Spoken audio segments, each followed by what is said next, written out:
the country and actually down south. I hope you're doing okay. I hope you survived the storm with everything intact. I'm sitting out here at our little cabin out in the Lancaster area where we got a couple inches of snow, but it sure looks beautiful out there. So today, folks, we're going to take a little time out away from the things we were talking about in terms of taking a look at the Bible per se. I wanted to take a minute to just talk about Martin Luther King Day and the work. Martin Luther King Day and the work. It's such a beautiful day, and I know for me, every time it comes back up cyclically, a number of things come to my mind. Number one is letters from prison. He wrote this letters from a Birmingham jail, letters from prison, and it's a fascinating document to read. I'd urge you, if you get a chance, to read it today. It's a fascinating document because it's written in a thing that fascinates me. Obviously, it's written to clergy because he saw clergy as constantly trying to make everything just paced, and we don't want to push too fast, we don't want to push too hard for racial equality. And here's letters from Birmingham jail where he goes like, hey, we got to get moving. The urgency of now is a phrase he uses a lot, the incredible urgency of now, that there's things we need to do. And part of that thing we need to do, the urgency of now, is the second part. So I love the document, right? The document, letters from a Birmingham jail. And I love the concept of the beloved community. That's what I'm going to talk about here. So that's what we need to do now. We need to keep on leaning into this concept of the beloved community. There's very little doubt in my mind that community is becoming almost an anachronistic concept. I was talking to a chief of a local volunteer fire company. They can't get volunteers anymore. And we could use any number of examples. And it's hard. Community stuff is hard.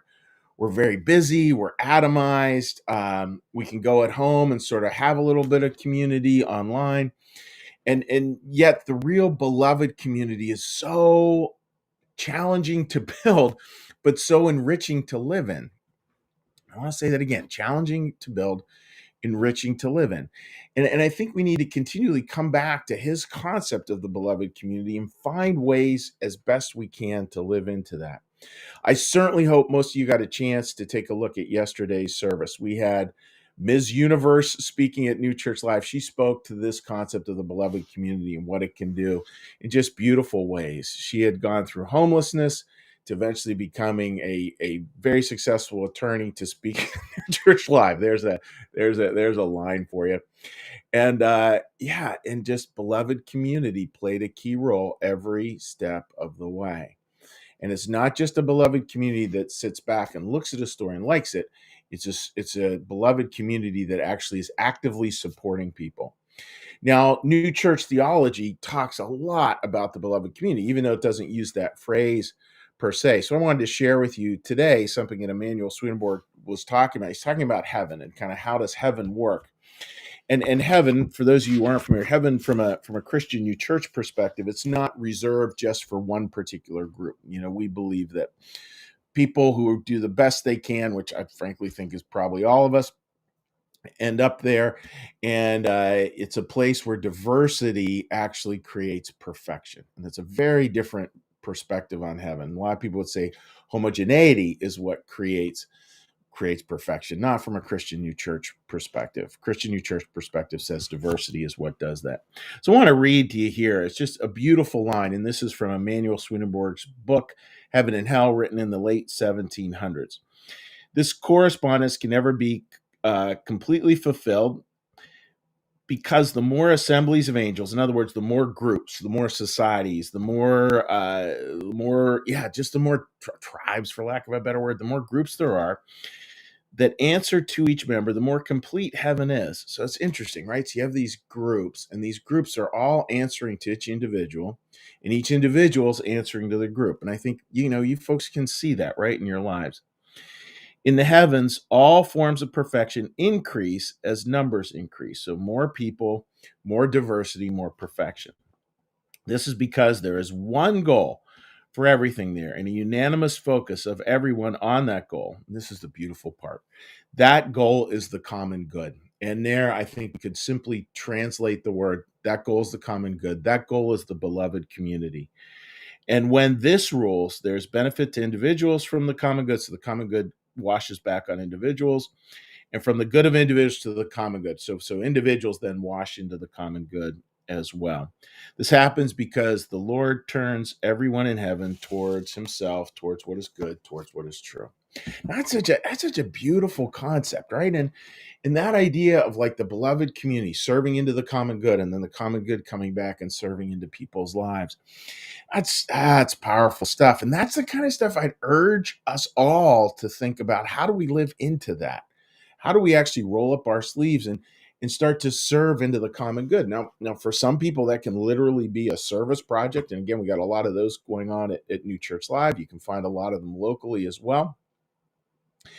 And it also is about serving community itself. It was really a blessing last night. We had a couples meeting. We had couples from all over the country, and it was I think there were 8 or 9 of us, 8 or 9 couples there, and these were younger couples who've been part of our wedding ministry here at New Church Live. And we just got together and talked. And it was fascinating. Like the first the first like 5 minutes, it's like, oh, this is so awkward, so painful watching people don't know each other and they're trying to figure out how to talk. And I get it. It's like really, really hard. I always feel that way when I go to a wedding for the first little bit.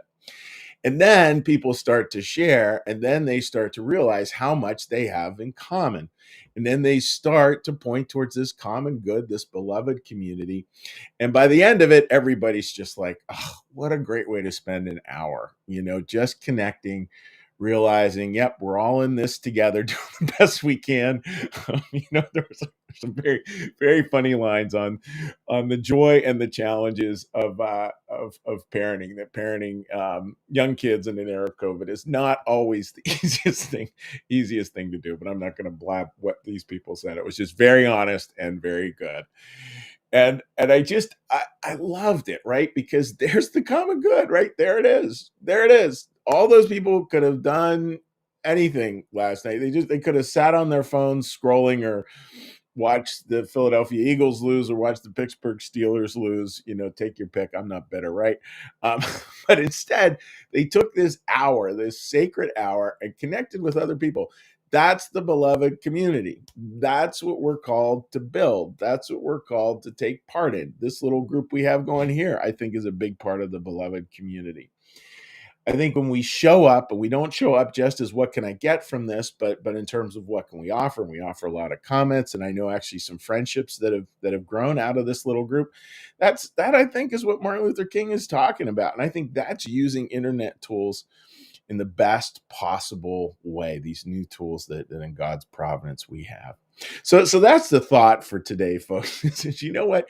Think about the beloved community. Think about how you can lean into it. Think about what you can do about it. It's great to like it, and it's even better to build it. And how does that look for you? And remember, you do have an opportunity. Actually, if you'd like to be part of these groups, you do have an opportunity tomorrow night, 7 p.m. We'll be running one called a fresh start, for people who like to talk about what does a fresh start in 2022 look like for them. So that's my concept for the day, folks. Hopefully you're doing well. And what I would love to do now is to just do a little blessing, little prayer, and a little hello. And if you want to leave a comment, you can leave it on New Church Live's Facebook page. So with that, friends, let's get a big breath.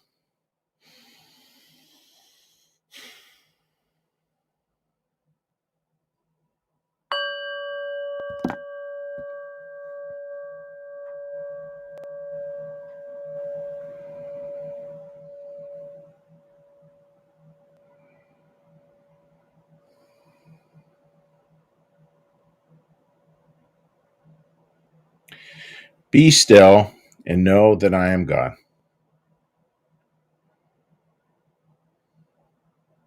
Be still and know that I am.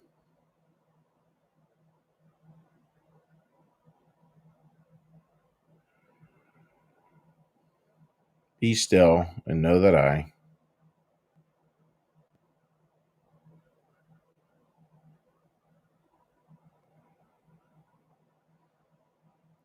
Be still And know that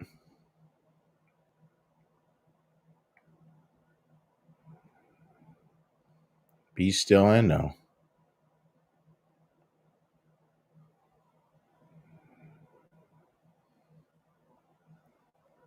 Be still and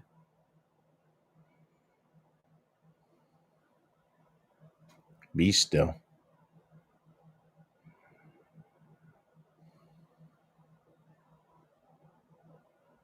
Be.